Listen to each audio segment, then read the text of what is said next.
Bonjour et bienvenue au 22e épisode du podcast Les Aiguilles du Nord. Je m'appelle Moira, je suis Roxane avec 3 R et 2 N sur Ravelry et I Knit You sur Instagram. Bienvenue. C'est un épisode un peu spécial, je ne suis pas toute seule dans mon salon. J'ai le chat qui j'espère va faire la sieste à ma gauche et ma mère qui est à ma droite. Et je suis à Trondheim dans mon salon en haut à l'étage et nous avons une météo un petit peu post-apocalyptique. Il fait très beau, il fait froid, il fait à peu près 3 degrés, mais il y a du brouillard. Et ça, à Trondheim, on en a très très peu du brouillard. Souvent il pleut, il bruine, il fait moche, mais on n'a vraiment pas de brouillard. Alors hier, on est rentré de la petite île où on était en vacances. Et puis on est rentré, alors on a pris d'abord le ferry. C'est à peu près 1 heure de ferry. Puis ensuite, on a à peu près 2h30 de route, 3 heures de route. On s'est arrêté pour voir un petit musée. Et puis on est rentré. Et quand on est rentré, juste à la maison, juste à la limite de la maison, il y avait un gros brouillard. Mais vraiment le brouillard, du genre on ne voit pas le capot de la voiture. Alors on est rentré, on était un petit peu au-dessus du brouillard. Et c'est là qu'on a appris que l'aéroport était fermé, que l'aéroport était complètement dans le brouillard et que ma mère n'allait pas rentrer aujourd'hui. En tout cas pas dans l'avion qu'elle avait prévu le matin. Alors elle a appelé la compagnie, on a essayé de changer les vols. L'aéroport était fermé et c'est très très rare que l'aéroport ferme. Normalement peut-être une demi-heure quand il y a beaucoup de neige pour un petit peu déblayer la neige, mais sinon, parce qu'il n'y a vraiment pas de brouillard dans la région. Et là, c'est complètement chaotique à l'aéroport. Et pareil, ils ont dit ne venez pas s'il vous plaît, ne venez pas à l'aéroport, on n'en peut plus. C'est un petit aéroport qui est complètement bloqué.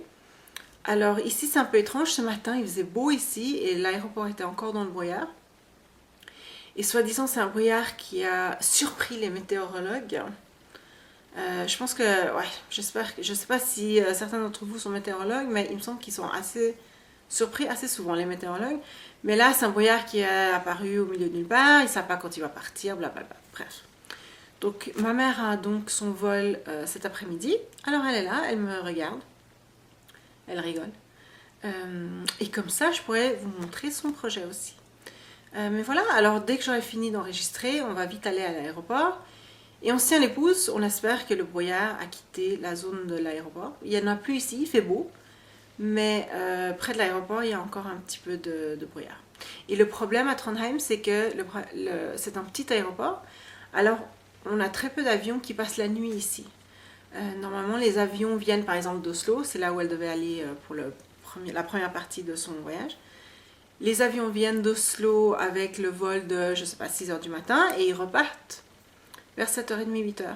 Et comme aucun avion n'a pu venir pendant la nuit ou hier soir ou ce matin, il n'y a pas de vol en départ, il n'y a pas de vol qui quitte Trondheim puisqu'on n'a pas d'avion. Puis elle a reçu un message aussi hier soir tard en disant, c'est un message de SAS, la compagnie scandinave, qui disait écoutez, on va vous organiser des bus. Le bus, alors je vous explique, le bus jusqu'à Oslo c'est à peu près 8-9 heures qu'elle aurait dû prendre toute la nuit. On organise des bus, mais pour l'instant, on n'a pas de bus. Parce qu'évidemment, il n'y avait jamais besoin d'avoir des bus à l'aéroport, donc il n'y a pas de bus. On essaie de trouver des bus et on vous rappelle quand on aura un bus pour vous. Ils n'ont toujours pas rappelé. Donc heureusement qu'elle s'est organisée autrement. Et au lieu de passer par Oslo, elle passe par Reykjavik. Et je suis très jalouse parce que j'ai toujours voulu aller en Islande. Alors voilà notre météo post-apocalyptique. Elle est bonne ici, mais du brouillard à l'aéroport. Alors bienvenue sur le podcast. Je vais commencer par une question. J'ai eu une question de Jenny et il me semble qu'il y a quelqu'un d'autre qui m'a posé la question, mais de manière un petit peu différente. Alors tant mieux, comme ça je l'explique pour tout le monde. Jenny, elle est Jenny Rakoto sur Ravelry, mais Jenny tout court, j'imagine dans la vraie vie. Et elle me demande, il y a pas mal de podcasteuses qui parlent du pooling dans les podcasts anglais. Pooling, ça s'appelle P-O-O-L-I-N-G. Et ça vient pas du mot pour la piscine, swimming pool, c'est pas la piscine, mais pooling, ça veut dire rassembler. Par exemple, pooling our resources, c'est de rassembler toutes nos fonds, nos ressources, etc. Donc, pooling, ça vient de ça. Ça vient de rassembler, de mettre ensemble, etc. Et puis, bon, je vais expliquer ce que c'est, puis ensuite je vais vous dire ce que j'en pense. Pooling, c'est quand on a une laine, alors qui n'est pas autorayante, parce que les laines autorayantes, elles font des rayures, des raies, donc voilà, il n'y a pas de pooling avec les laines autorayantes, mais ce sont plus les laines qui sont comme ça, par exemple, avec beaucoup de couleurs. Et ce qui se passe selon la circonférence de ce qu'on tricote, là c'est un bonnet en l'occurrence, mais par exemple des chaussettes, normalement celles qui font la laine, celles qui teignent la laine, celles qui ont beaucoup d'expérience, savent exactement le nombre de mailles qu'on utilise pour tricoter les chaussettes, entre 60 et 68 selon la taille des chaussettes et selon la taille des aiguilles. Et alors elles essayent de s'arranger pour que les couleurs tournent de manière harmonieuse.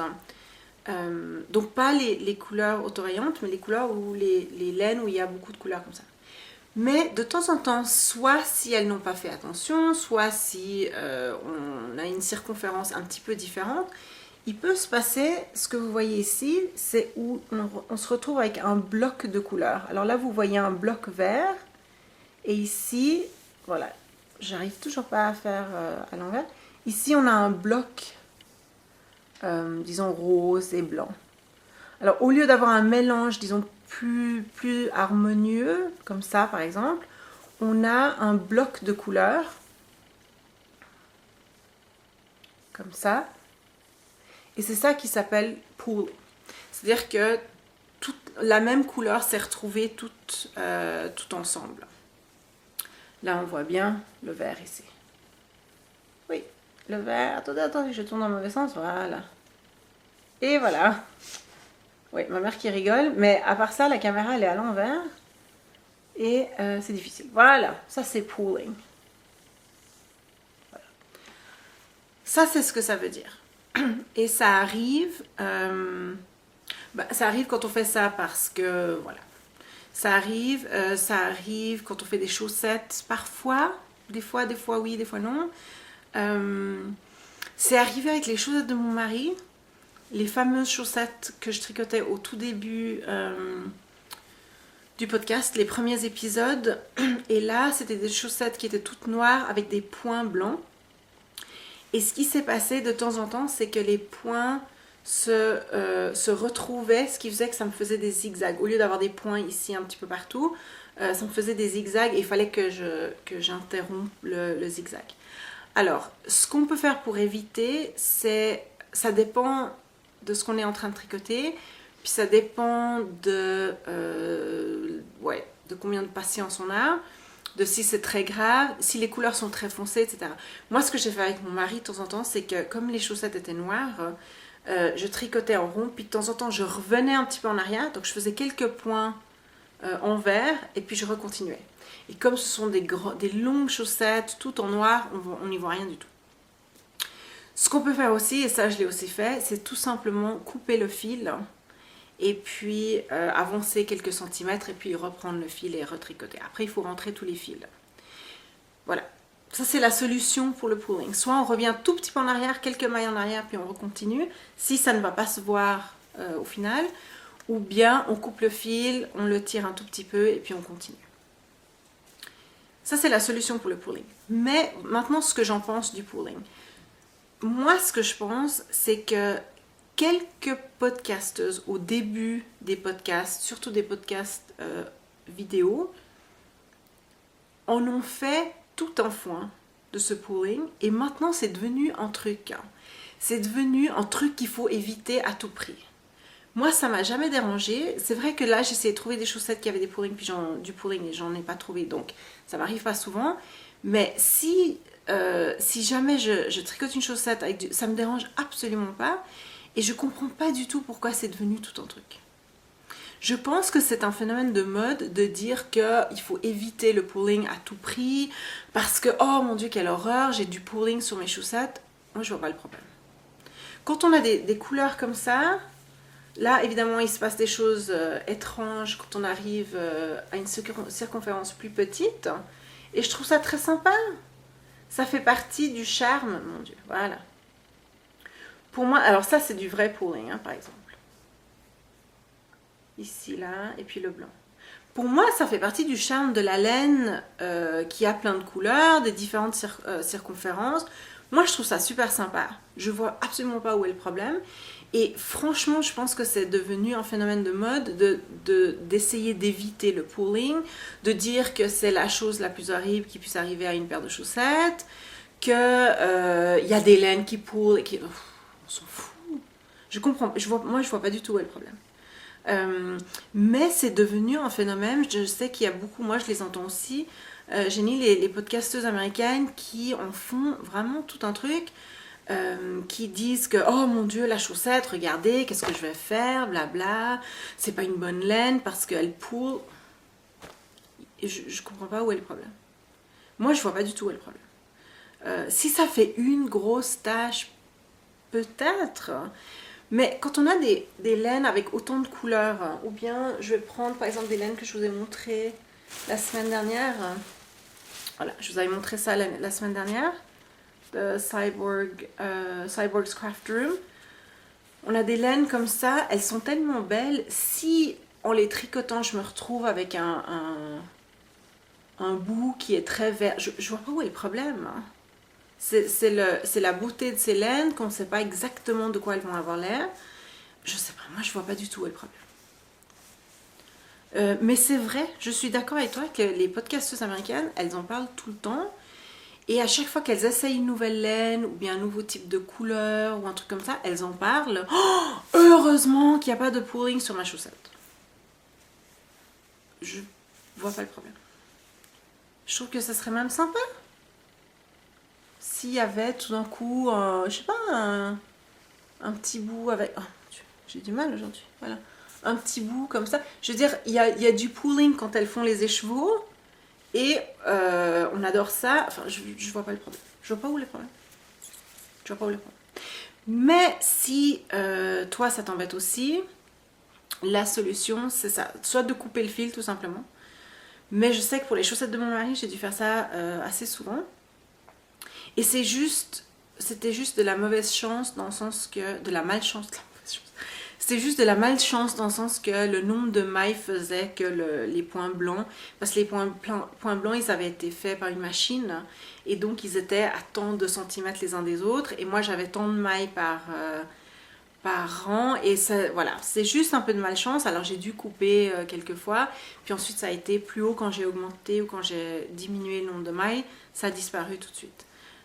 Alors ça c'est une autre solution aussi, d'augmenter d'une ou deux mailles, ça dépend ce que tu fais. Si c'est des chaussettes, elles vont avoir une drôle d'allure. Si c'est des chaussettes, je dirais coupe le fil. Mais aussi, je sais pas, il faut vraiment te demander si c'est vraiment un problème. Parce que moi, je vois pas où est le problème. Mais je sais que j'y ai beaucoup pensé parce que quand je voyais tous ces podcasts où elles en parlaient, et puis que j'avais du pooling, alors j'ai dû tout défaire pour éviter. Je pensais que c'était aussi un truc à éviter, et puis vraiment, c'est pas. Il n'y a pas de quoi. Enfin, je veux dire, mon bonnet, après, soit on aime les couleurs, soit on n'aime pas, mais le fait que là, ce soit plus rayé, puis que ici, tout d'un coup, il y ait toute une tache, entre guillemets, hein, de rouge, moi je vois pas du tout en quoi ça l'enlaidit, je vois pas pourquoi il faudrait éviter ça. Au contraire, je trouve que ça lui donne un peu de... On achète des laines vraiment un petit peu comme ça, colorées et tout, alors après, je sais pas. Moi j'apprécie l'effet que ça fait avec les différentes circonférences, je trouve ça très sympa. Mais bon, voilà. Ça c'est mon opinion à moi. Mais si tu veux l'éviter, coupe la laine ou bien reviens juste quelques mailles en arrière si c'est de la laine très foncée par exemple, qui ne se voit pas du tout, ou ça ne se verrait pas disons. Fais juste quelques mailles en vert et puis recommence. Et puis ça devrait régler le problème. Mais de nouveau, moi, pour moi, c'est pas un problème. Alors voilà. Les projets, ouais. Quand je suis allée en vacances, on est parti mercredi. Et j'avais tout organisé, j'avais tous mes projets et tout. Parce qu'on est allé justement sur une petite île. Alors c'est vraiment la petite île au fond. Elle est dans l'Atlantique, dans l'océan Atlantique. Et puis il n'y a plus rien entre la petite île et l'Islande ou l'Amérique du Nord. Donc c'est vraiment loin et isolé et très sympa. On a eu une météo fantastique. Normalement il y a toujours du vent. Il fait un peu froid et tout. Là il n'y avait pas de vent du tout. Presque pas de vent du tout. Il faisait beau, c'était magnifique. C'était magnifique. Alors on s'est promené, il y a un phare, on peut aller au phare. On s'est promené, on a beaucoup tricoté, on s'est détendu. Ouais, c'est très sympa. Alors moi j'avais tout prévu, tous mes projets et tout. Et j'ai oublié mon iPad. Je l'avais même chargé, je l'avais mis dans sa petite fourre qui est toute belle. Et j'ai oublié mon iPad. Et le résultat c'est que j'ai pas tricoté sur mon pull la tortue et le lièvre. Le lièvre et la tortue, j'ai pas tricoté dessus parce que j'aurais pu obtenir le patron, j'aurais pu avoir le patron sur mon téléphone, mon petit téléphone. Mais j'en suis au point où je vais tricoter maintenant le petit lièvre et il faut faire des augmentations en même temps. C'est-à-dire qu'il faut que je sois sur 2 pages différentes en même temps. Parce que sur une page, il y a le diagramme avec le lièvre et sur l'autre page, il y a les augmentations. Et puis sur mon téléphone, je ne peux pas marquer, alors que sur mon iPad, j'ai une app qui s'appelle, je sais pas, PDF Viewer peut-être. PDF Viewer, oui. J'ai payé pour, mais du genre 1 euro, un truc comme ça. Même pas. Et là, je peux marquer ce que j'ai fait, où j'en suis, je peux prendre des notes, etc. Et vraiment, c'est le genre de projet où j'ai besoin de tout ça. Alors, j'ai besoin de pouvoir prendre des notes, j'ai besoin de marquer exactement où j'en suis par rapport aux augmentations. Et puis, j'avais besoin de voir plusieurs pages en même temps. Sur le téléphone, on oublie ça. Donc, j'ai pas travaillé du tout sur mon lièvre et ma tortue.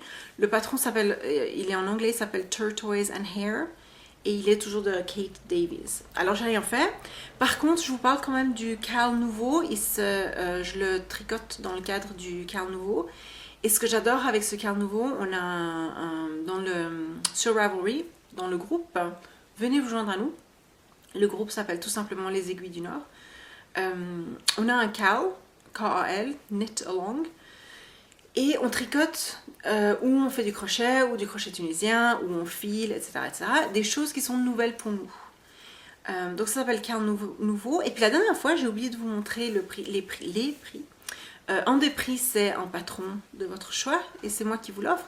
Mais l'autre prix, j'ai oublié de vous le montrer. Et ça devient de plus en plus sympa, parce que le sac, il a des belles couleurs estivales. Maintenant qu'il commence à faire froid, ça fait vraiment du bien de voir ça. Alors regardez comme il est magnifique. Et il nous est offert par notre sponsor qui est Madame Colibri. Et allez voir Madame Colibri sur Etsy. Le magasin sur Etsy s'appelle madame.colibri. En l'occurrence c'est Diane. Elle s'appelle Diane, Madame Colibri. Mais surtout allez sur Instagram. Allez la suivre sur Instagram. Sur Instagram son compte s'appelle aussi madame.colibri. Parce que son magasin est très bien stocké en ce moment. Et elle va bientôt sortir une collection pour l'automne, Halloween, etc. Alors si vous aimez le brun, le orange, les couleurs automnales, allez voir, la nouvelle collection va bientôt sortir. Et je me réjouis déjà, mais le magasin est déjà très très bien stocké. Il y a des tissus qui sont juste magnifiques. Alors merci de nouveau à Diane de nous sponsoriser. Alors ce sac sera le premier prix pour le Cal. Et ensuite un patron de votre choix. Voilà. Alors allez voir Madame Colibri et surtout suivez-la sur Instagram. C'est pas une boutique qui envoie tout le temps des massages. Ça vraiment j'apprécie. Elle envoie de temps en temps quand elle est en train de préparer les tissus, juste pour nous donner un avant-goût et puis ensuite pour nous dire voilà il y en a plein en boutique. Mais sinon, il n'y a pas 50 000 photos de oui, c'est en cours, bientôt, attention bientôt, il y a une vente. Pas du tout. Juste quand c'est important et très sympa. Puis il y a le lien sur le compte Instagram, il y a le lien au site sur Etsy. Alors voilà, Madame Colibri. Ça c'est le prix pour le Cal. Voilà. Et moi j'ai pas avancé. J'imagine, là il nous reste quoi, 2 semaines. Ouais, j'aurais pas fini. Hein. Mais ce qui est très sympa, si vous allez sur Ravelry et puis que vous regardez les projets, les gens commencent à terminer leurs projets. Il y en a qui ont 5 voire 6 entrées déjà. Wow. Vous avez une entrée pour le projet en cours mais qui a déjà la difficulté que vous essayez pour la première fois. Et puis une autre entrée quand le projet est terminé. Et alors maintenant on s'approche de la date finale du cas qui est le 30 octobre. 31 octobre, il y a 31 jours en octobre. 31 octobre et il y a des choses magnifiques. Vraiment, il y a des choses vraiment magnifiques. Alors allez voir, je ne sais pas si vous savez, mais sur Ravelry, quand vous allez voir un fil, allez, par exemple, je ne sais pas si c'est sur toutes les pages, allez sur la première page d'un fil, c'est écrit Cal nouveau, puis juste dessous, il y a des petits symboles. Et là, vous pouvez cliquer et voir, par exemple, tous les commentaires qui ont des photos. Si vous ne voulez voir que les entrées et pas tout le blabla entre les entrées, vous pouvez cliquer sur la petite photo et ça vous donnera toutes les entrées qui ont des photos, sans les autres. Et maintenant, alors il y a un bouton super, dans un fil, quand on est dans un fil, vous pouvez cliquer et voir toutes les entrées, tous les commentaires qui ont un lien à un patron. Et ça, c'est super. Parce que selon les fils, il y a des fils où on discute de patrons, mais pas tous les commentaires ont un lien à un patron. Mais là, maintenant, on peut cliquer, c'est tout en haut. Au haut, je pense, sous le titre du fil, il y a des petits symboles. Allez-y, cliquez sur les différents symboles et ça vous donne, ben voilà, en parlant de pooling, c'est exactement ce que ça fait. Ça vous donne les commentaires avec soit seulement des photos, soit avec des patrons. Il y a un autre choix, mais maintenant je me souviens plus de l'autre. Mais allez voir ça, essayez, cliquez surtout sur Ravelry. Je trouve ça très sympa. Et là vous pouvez voir toutes les photos si vous ne voulez pas voir le blabla. Alors voilà, mais le blabla il est souvent très intéressant, mais si vous voulez voir juste les photos, essayez de trouver le petit bouton. Voilà, ça c'était le premier projet que je ne vous montre même pas. Le deuxième projet c'est mon Water Lily. Alors pour celles qui ne savent toujours pas, j'imagine qu'il n'y en a pas beaucoup, mais le Water Lily il ressemble à ça. Il est de Megan Fernandez. Oui, alors j'allais vous le dire au début, mais maintenant pour le reste du podcast, je vais beaucoup me plaindre. Je suis désolée si vous n'aimez pas ça, mais j'ai pas mal de plaintes par rapport à tout. Alors mon Water Lily, il ressemble à ça pour l'instant. Alors j'ai fini le corps, qui est long parce que j'ai un très long dos. J'ai fait la tresse, j'en reparlerai. Et je suis maintenant en train de faire la dentelle, qui est assez belle, là on la voit bien. Mais par contre, vous voyez, ouais, voilà, c'est parce qu'évidemment elle n'est pas bloquée. Alors on dirait que mes petites fleurs là, elles ont des petits bourgeons à l'intérieur, mais c'est juste parce que c'est pas tiré encore. Mais voilà, ça ressemble à ça.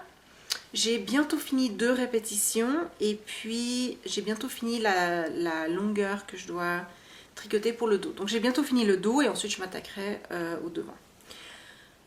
2 plaintes. La tresse. Je vous la montre. Voilà. Alors, la tresse, c'est une tresse lettonne. Aussi, on dit aussi une tresse horizontale. En anglais, c'est Latvian braid, horizontal braid et Vikal, V-I-K-K-A-L braid. C'est toutes les mêmes. Bon. J'en ai fait 3 sur le pull. Alors, j'avais fait déjà la tresse sur le premier Water Lily que j'ai dû défaire. Ensuite, j'ai fait 3 tresses sur mon lièvre et tortue, Turquoise and Hare. Et ces tresses-là, elles sont belles. La première, elle est vraiment plus serrée parce que je pense que j'étais un petit peu stressée. Mais les 2 autres tresses sont très belles et elles ressemblent vraiment à des tresses. Je vous les remontre juste pour vous les remontrer puisque je vais parler de tresses. Elles sont belles, je sais qu'elles sont faites comme il faut.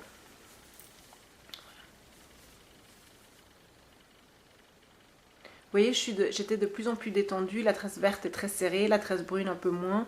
Et la tresse rouge, pas mal relax. J'espère que c'est pour ça qu'on bloque hein, les pulls, pour que ce petit genre de défaut disparaisse quand on tire un petit peu. Voilà, les tresses de mon Turquoise and Hair sont correctes, elles sont justes, etc. Alors quelqu'un m'a demandé si j'avais suivi un tuto pour faire les tresses. Non, les instructions dans le Water Lily sont assez claires, il y a des dessins qui sont assez clairs, et puis les instructions de Kate Davies sont aussi très très claires. Je pense que j'avais vu une petite partie d'une vidéo juste pour voir un petit peu le mouvement des mains, et c'était tout. Mais sinon voilà, mais visiblement j'ai compris le principe parce que les tresses du pull sont absolument correctes. Maintenant, retour au Water Lily. Je ne sais pas si vous vous souvenez, mais quand j'avais fait mon premier Water Lily, je l'avais fait du mauvais côté, c'est-à-dire que je l'avais fait du côté envers au lieu du côté endroit. Mais j'avais aussi remarqué que c'était pas si grave, que ça ressemblait à une tresse, ça ressemblait aux photos, ça ressemblait aux autres Water Lily, etc. Et ça m'avait quand même intriguée parce que quand j'ai fait les tresses sur le pull de Kate Davies, à l'intérieur, ça ressemble pas du tout à des tresses. Je vous montre l'intérieur. Ça ne ressemble pas du tout à des tresses. Donc il y a bien une grosse différence entre l'endroit et l'envers. Alors là, la question se pose, pourquoi est-ce qu'il y a une grosse différence entre l'endroit et l'envers sur le pull, mais pas sur le Water Lily?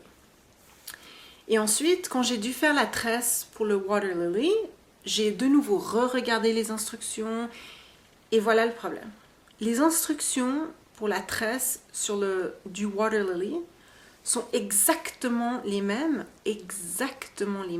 dessins à l'appui et tout, que les instructions pour les tresses de Kate Davies. D'accord? Exactement les mêmes. Alors vous allez me dire, oui, ben ça c'est logique, et puis tant mieux, et puis Moira, où est le problème? Voilà le problème. Le problème est que pour faire une tresse, il faut 2 rangs. D'accord? Donc la tresse se fait sur 2 rangs.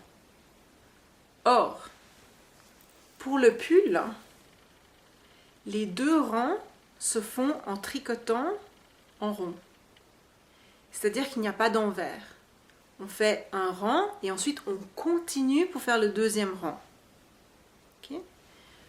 Mais pour le Water Lily, on fait le premier rang du côté... Au fait, on fait le premier rang du côté envers. Et ensuite, on tourne le Water Lily et on fait le 2e rang du côté endroit.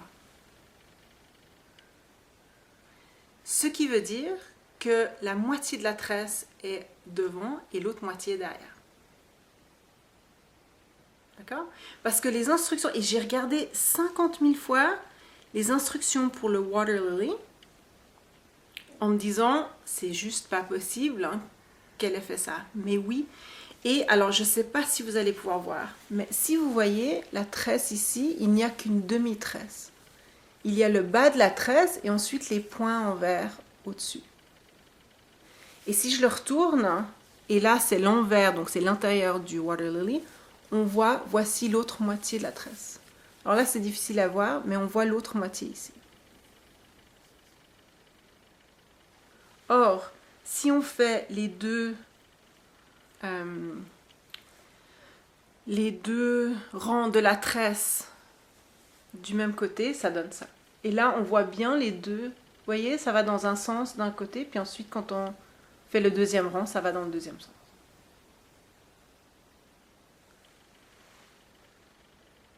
Et c'est pour ça que quand j'avais fait le premier Water Lily, je l'avais fait du mauvais côté, mais c'était pareil, puisque la moitié de la tresse est d'un côté, l'autre moitié de l'autre côté.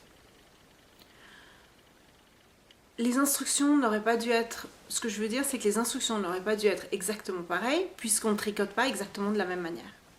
Le pull de Kate Davies est tricoté en rond, donc on a 2 rangs en vert, alors que le Water Lily, on le tricote en aller-retour. Et donc,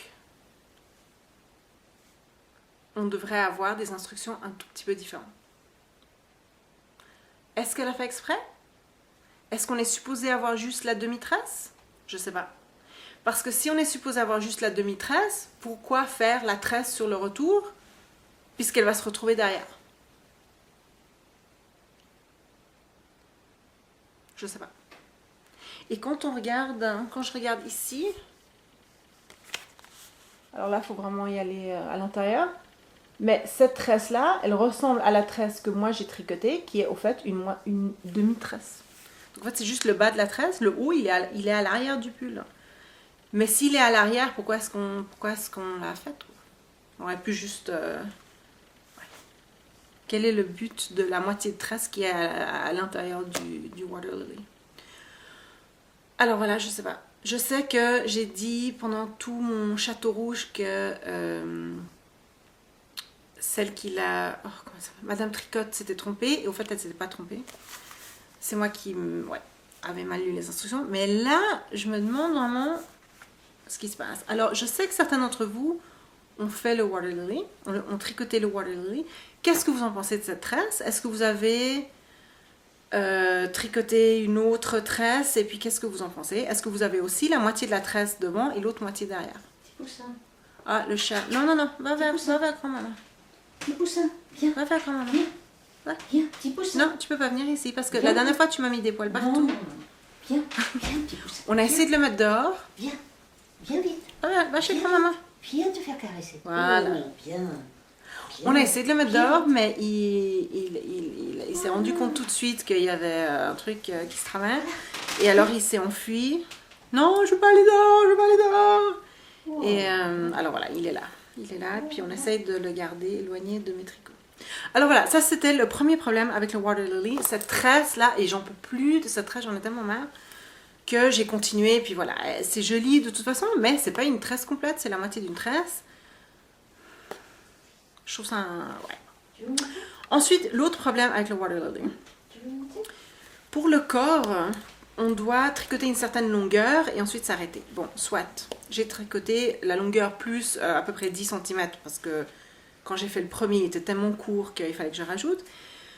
Mais là, ce qui me chiffonne par vos instructions, c'est que je dois tricoter la dentelle et ensuite je dois la mesurer.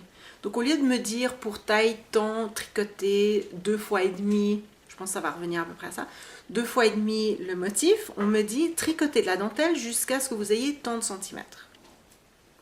Ok? Et je la mesure comment ma dentelle?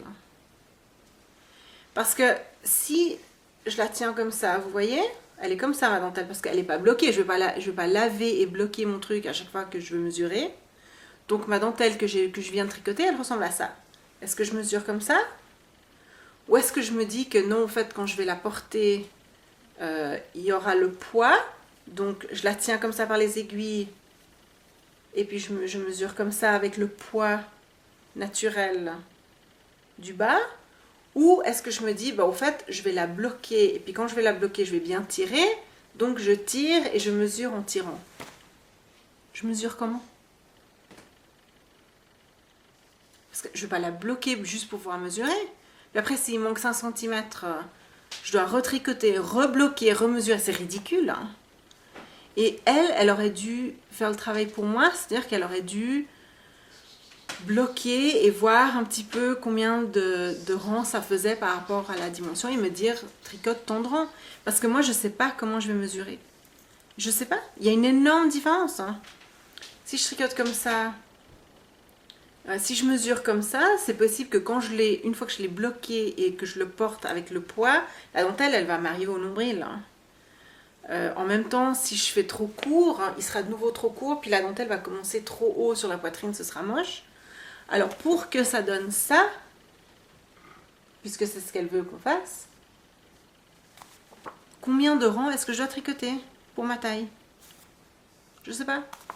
Et ça m'énerve. Je sais pas, ça m'énerve. Ma mère qui rigole. Oui, ça m'énerve. Parce que je ne sais pas quoi faire. Je ne sais pas comment mesurer. Alors, je ne sais pas où m'arrêter. Je fais un peu au pifomètre. Je regarde elle, mais je regarde combien de répétitions du motif elle a. Mais si ça se trouve, elle est toute petite et toute menue. Donc, on n'a pas la même taille de haut de corps. Donc, pour moi, ce serait peut-être plus long, mais de combien? Je sais pas. Puis je sais pas. Je sais pas. Est-ce que je l'essaye sur moi, puis je tire un petit peu? Ça devrait pas être si compliqué. Moi, je demande juste des instructions assez claires. Et là, de mesurer en centimètres, surtout de la dentelle. Hein, le corps, ok. Le corps, ça fait des petites différences. Si on tire, c'est pas si grave. Mais la dentelle, c'est beaucoup plus grave parce qu'il y a une telle différence entre la dentelle tricotée juste comme ça, à chaud, et puis la dentelle bloquée. Vous voyez ça? C'est énorme, hein, c'est presque le double. Hein. Et puis, il faut que ça tombe vraiment bien. Si ça tombe trop bas, c'est ridicule. Si c'est trop haut, c'est pas joli. Il faut que ça tombe exactement. Donc, moi, je fais quoi? Ah, ça m'énerve. Et puis, une des solutions que les designers ils ont, c'est qu'ils disent, bon, tricoter à peu près tant de centimètres. Après, comment on les mesure, démerdez-vous. Et ensuite, bloquer selon les... Alors, ce qu'il faut faire après, d'après eux, c'est de se mesurer, de décider de la longueur dont on a besoin et de bloquer selon ça. Donc une fois que je l'ai terminé, ce qu'elle veut que je fasse en fait, c'est ce measure to block ou un truc dans le genre. Block to measure, non, block to measure. C'est-à-dire que une fois que je l'ai terminé, je dois donc me mesurer, n'est-ce pas, depuis le haut de l'épaule jusqu'à là où je veux que la dentelle commence, que je regarde combien de centimètres c'est, et puis quand il est mouillé, que je l'étale, que je mette les épingles, pour que ça fasse exactement cette dimension. Alors oui, c'est une manière de faire, c'est comme les pulls, on regarde ce dont on a vraiment besoin quand on bloque, parce qu'on peut vraiment tirer les pulls, on peut vraiment tirer dans tous les sens ou pas. Alors c'est vrai que c'est bien de remesurer quand on est en train de bloquer, pour être sûr qu'on bloque à notre bonne mesure. Mais là, elle aurait pu quand même nous dire... ça va faire tendron. Parce que quand il y a une différence tellement énorme, de nouveau, hein, ça c'est à chaud, et ça ce sera bloqué. C'est énorme.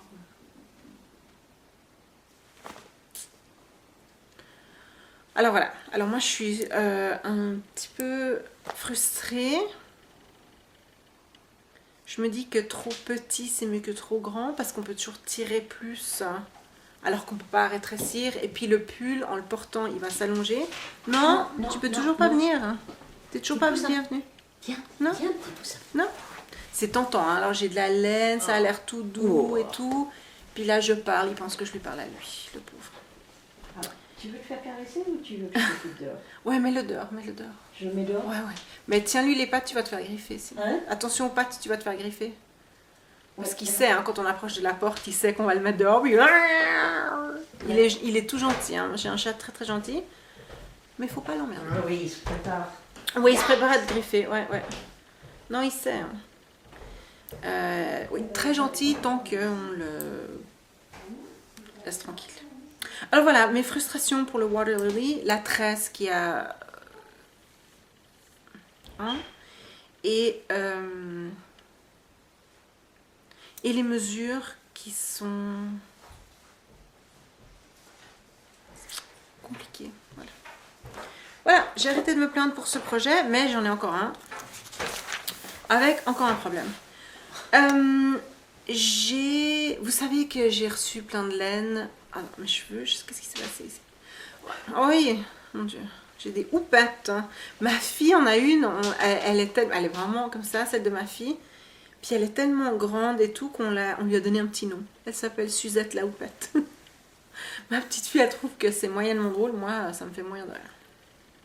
Mais la pauvre, elle se réveille avec Suzette la houppette. Hein. Voilà, alors la semaine dernière, j'avais reçu plein de laine. Ma mère était venue avec plein de laine.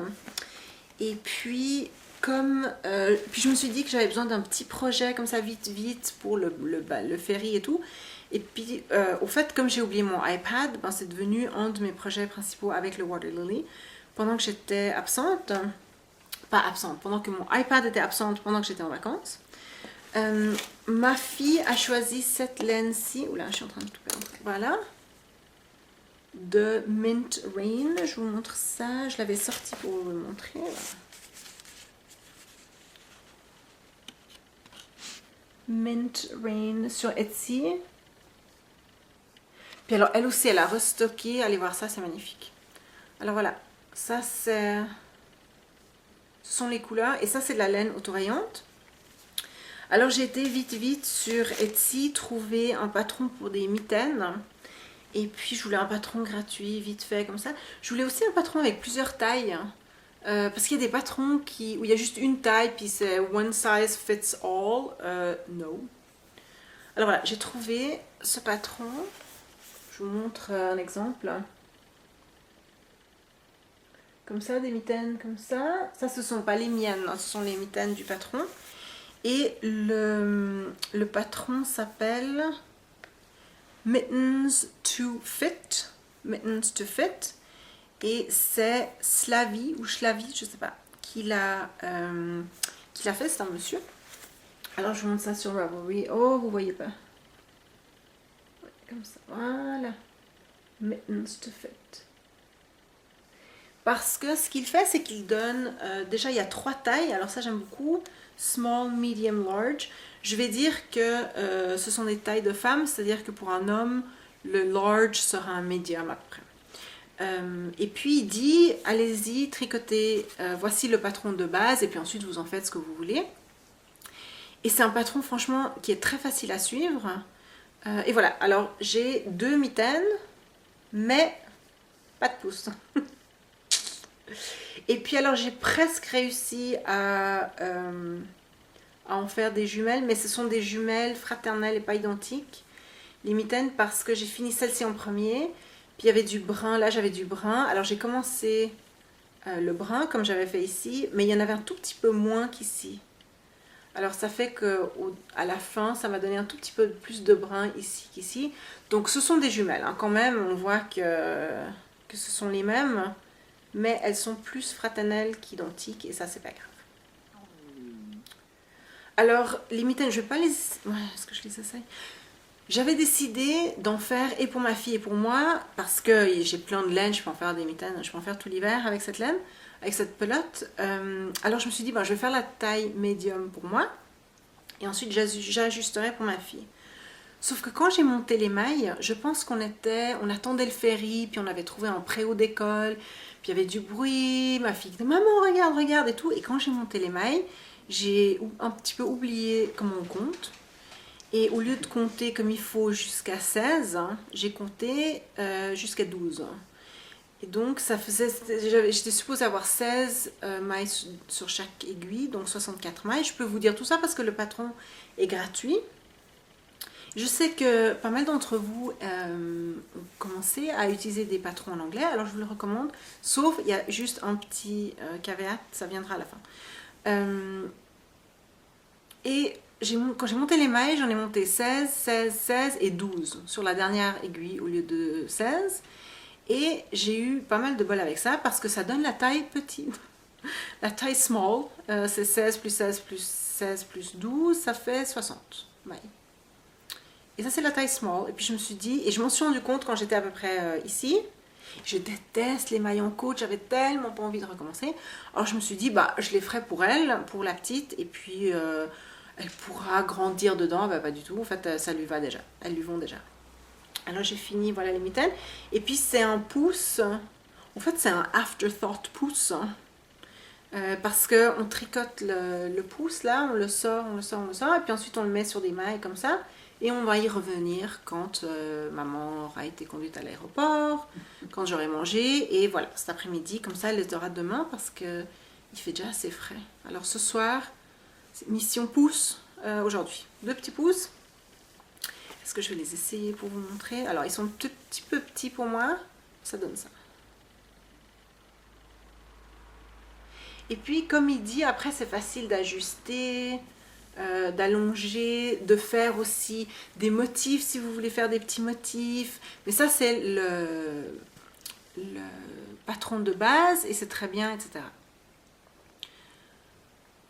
Maintenant, là où je vais me plaindre de nouveau, c'est que j'ai fait la première mitaine, c'est celle-ci. Et le pouce est sur le côté, c'est-à-dire qu'il n'est pas vraiment au milieu. Il est un petit peu sur le côté. Et ça, c'est très bien parce que nous, c'est vrai que notre pouce, bon, il est au milieu comme ça, mais normalement, il est un petit peu comme ça, un petit peu à l'avant de la main, un petit peu devant. Et puis alors voilà, c'est très bien d'avoir le pouce un petit peu devant. Alors vous voyez, ici c'est la main droite. Ouais, je sais pas, pour vous c'est difficile de voir. Mais ici c'est la main droite parce que le pouce est un petit peu vers l'avant comme ça. Il n'est pas vraiment au milieu. Il n'est pas complètement au milieu, il est un tout petit peu vers l'avant. Donc ça c'est la main droite. Et je trouve ça très bien, j'aime bien ça. Vous savez, les mitaines norvégiennes, là, alors le pouce il est carrément là. Alors c'est sûr, quand on met la mitaine, c'est pas si grave, on étire un petit peu. Mais morphologiquement, ça, c'est la mitaine la plus correcte. Avec le pouce légèrement en avant, comme ça. Alors, les instructions sont hyper claires, c'est pour des débutants. Il explique tout vraiment en détail, etc., etc. Puis on arrive à la fin, puis il dit, ça, c'était la mitaine pour une des mains, en l'occurrence la main droite. Mais vous n'avez évidemment pas de main droite, donc attention quand vous faites l'autre mitaine de déplacer le pouce. Fin du patron. Ok? Alors moi j'ai quand même, ça fait un moment que je tricote, etc. Donc j'ai pas eu trop de mal à déplacer le pouce. Mais ce qui m'embête avec ça, c'est que s'il écrit un patron où il décrit vraiment tout dans les moindres détails, ça veut dire qu'il s'attend à ce que ce soit vraiment de gros débutants. Et il dit, ça c'est vraiment une mitaine pour les débutants, etc. Il ne peut pas après leur dire, débrouillez-vous pour déplacer le pouce. Parce que c'est pas si facile. Le pouce, pour la mitaine droite, il est juste au début du rang. Et puis le pouce pour la mitaine gauche, il est à la fin du rang. Il faut mettre un marqueur parce que ici, on augmente, on augmente, on augmente. Alors soit, si on met pas de marqueur, il faut compter. En tout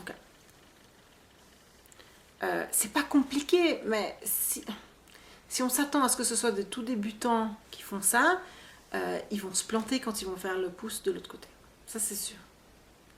C'est dommage parce qu'il aurait juste dû dire mettez un marqueur après tant de mailles et voilà, refaites un pouce. Ça aurait été tellement facile et c'est tellement dommage quoi. Mais ne vous découragez pas. Si vous avez des questions, vous pouvez toujours me poser les questions parce que celles-ci, je vais les refaire. Ça, c'est les mitaines de ma fille. Elles sont un tout petit peu trop petites pour moi. Et puis, j'ai plein de laine. Je vais me refaire à moi des mitaines exactement les mêmes. Mais pour qu'on puisse savoir lesquelles sont lesquelles, ce que je vais faire, c'est que... Ben, vous les verrez. Mais au changement de couleur, juste au changement de couleur, je vais faire des mailles glissées. Ce qui fait que ça fera un petit peu des petits escaliers comme ça, au changement de couleur. Et alors, elles auront l'air un tout petit peu différentes. On saura tout de suite lesquelles sont les miennes et lesquelles sont les siennes. Voilà, pour les distinguer. Et c'est ce qu'il dit, c'est que le patron, c'est un patron de base, et après on peut s'amuser avec les couleurs, on peut faire des torsades, on peut faire tout ce qu'on veut avec. Attention, quand vous faites des mailles glissées, le travail se rapetisse, parce que quand on glisse les mailles, on ne les tricote pas. Donc ça a une tendance à se rapetisser. Donc si j'avais fait ces mitaines, pour moi, j'aurais fait taille medium, mais comme je vais faire des mailles glissées, je vais faire taille large, parce que les mitaines seront plus petites à cause des mailles glissées. Si vous faites beaucoup de mailles glissées, votre travail sera plus petit. Parce qu'évidemment, on glisse les mailles au lieu de les tricoter, donc le travail n'augmente pas, le tissu n'augmente pas, il se rétrécit. Alors voilà, c'est un très bon patron, Mittens to Fit de Slavie ou Slavie Thompson. Mais bonne chance pour la main gauche. Ouais. Ou alors, contactez-moi et dites-moi, voilà, je suis au pouce, j'en suis au pouce, et maintenant, qu'est-ce que je fais? Et là, je vous dirais, c'est super facile, hein, mais je pense qu'il aurait dû nous le dire. Voilà, et maintenant, j'ai juste quelques minutes pour vous montrer un dernier projet, et celui-là, je ne l'ai pas fait moi-même. C'est ma maman qui est en train de le faire, mais qui est trop timide pour vous le montrer. Alors, c'est à moi de vous le montrer. Ça s'appelle Relaxed Cardi. Ma mère ne tricote pas, ou peu. Mais elle fait du crochet. Alors voilà le Relaxed Cardi, il a l'air de ça. Mais ici on voit surtout la décoration. Alors je vous montre de quoi il a l'air. Comme ça. Voilà, ici on voit beaucoup mieux. Voilà, comme ça. Comme ça. Alors en fait c'est une grande bande en crochet. C'est une grande bande comme ça rectangulaire. Et puis ensuite, si j'ai bien compris, on attache les deux côtés ici, donc ça fait une manche. Et ensuite, toujours avec des crochets, on fait de la dentelle tout autour. Donc ça me paraît très très simple comme patron. Il est en anglais, il est gratuit, c'est un des patrons de Red Heart. Vous pouvez le trouver soit à redheart.com, soit sur Ravelry. Il est sur Ravelry aussi. Est-ce que je vous ai montré comme ça? Relaxed Cardi. Puis vous voyez, c'est écrit easy. Donc c'est pas trop difficile. Par contre, et ça, alors je me mets un petit peu à la place de quelqu'un qui ne parle ni anglais, ni... c'est que toutes les abréviations pour le crochet, bonne chance. Hein. Non, je sais. Elles sont là. Est-ce qu'elles sont toutes expliquées? La deuxième page. À la fin. Ma mère qui me crie, elles sont là, elles sont là, elles sont là. Ah oui, oui, voilà. Chain, double crochet, single crochet, treble crochet. Oui, alors attention, attention. Je l'ai déjà dit, mais je vous le redis. Moi, je ne fais pas de crochet et je ne sais même pas ce que ça veut dire. Mais attention, Red Heart, c'est une compagnie américaine qui fait de la laine, beaucoup de laine acrylique, mais avec un petit peu de laine. Disons que c'est de la laine bon marché. Les termes américains et les termes anglais ne sont pas les mêmes. Alors, single crochet, double crochet, treble, c'est-à-dire triple, hein, c'est pas la même chose aux États-Unis et en Grande-Bretagne, je vous mens pas. Donc, un patron qui dira double crochet aux États-Unis ne veut pas dire la même chose qu'un patron qui dit double crochet en Grande-Bretagne. Il y en a un qui est le double de l'autre, ou il y en a un avec des demi, il y en a un deux et demi. Des trucs. Les Anglais, c'est plus petit. Les Anglais, c'est plus petit. En tout cas, si vous faites du crochet et que vous utilisez un patron en anglais, faites très attention d'où il vient.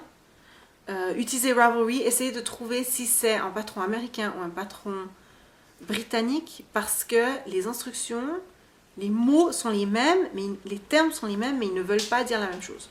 Oui, je sais, c'est ridicule, je suis d'accord avec vous, c'est pas de ma faute, j'ai pas inventé tout ça.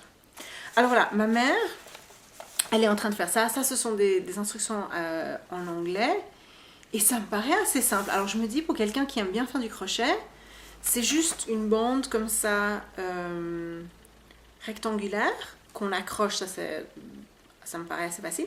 Et ensuite la dentelle, puis c'est sûr que la dentelle, alors elle est bien expliquée, vous avez même une explication ici. Et puis ça, alors de la dentelle comme ça, j'en ai fait même moi, autour d'une couverture, alors que je ne fais pas du tout de crochet. J'en ai fait et c'est pas si difficile que ça. Alors si vous commencez, en plus ça se fait avec de la grosse laine, le crochet est de taille 5 mm. Et c'est de la laine worsted ou même Aran. Ouais, ça c'est Aran. Et voilà. Alors ma mère, elle a fait, pour l'instant, elle a fait tout ça.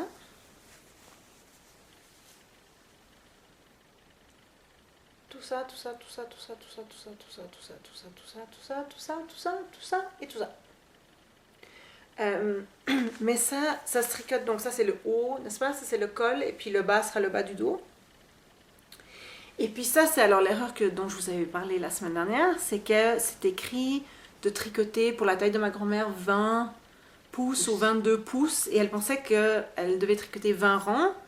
Alors elle est arrivée avec seulement une pelote en disant « Oh, j'ai presque fini !» Et moi, je vous dis que ça me paraissait un peu étrange parce que ma grand-mère, elle est âgée, mais elle n'est pas si ratatinée que ça. Et puis alors quand ma mère est arrivée avec une bande à peu près comme ça, puis elle a dit voilà, c'est pour ma grand-mère, hein, et que c'était supposé que le dos est aussi long que ça, je me suis dit, il y a un truc bizarre. Et c'est là que j'ai lu le patron, en tout cas les parties que je comprends, parce que les abréviations je comprends rien du tout. Et c'est écrit effectivement repeat row 2 until 22 inches. Donc voilà. Alors ma mère, elle a travaillé dessus pendant qu'on était sur la petite île, mais maintenant elle est à court de laine. Oui, qu'est-ce que tu vas faire dans l'avion? Tu vas lire? C'est pour ça que tu m'as piqué un livre. Hein? Bah, c'est pour ça que oui, elle est allée dans ma bibliothèque piquer un livre.